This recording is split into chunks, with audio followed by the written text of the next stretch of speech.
మనకి ఇద్దరు పీకేలు, ప్రశాంత్ కిషోర్ అట్లాగే పవన్ కళ్యాణ్.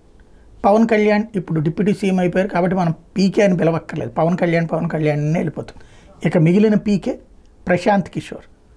ఈ ప్రశాంత్ కిషోర్ ఇప్పుడు జన్స్వరాజ్ పేరుతో ఒక పార్టీ పెట్టి బీహార్లో అధికారంలోకి రావాలనుకుంటున్నాడు.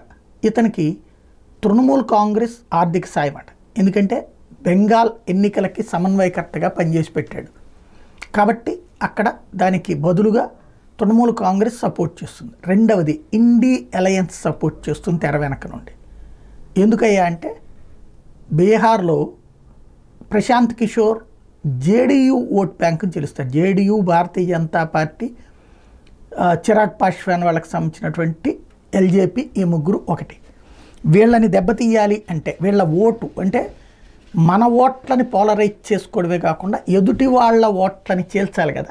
ఈ ఎదుటి వాళ్ళ ఓట్లని చీల్చడం కోసం అంటే ఇది ఐఎన్డీఏ వేస్తున్న ఎత్తుగడ అన్నటువంటిది ప్రస్తుతం ఢిల్లీ సర్కిల్స్లో కానీ బీహార్ సర్కిల్స్లో కానీ వినబడుతున్న మాట.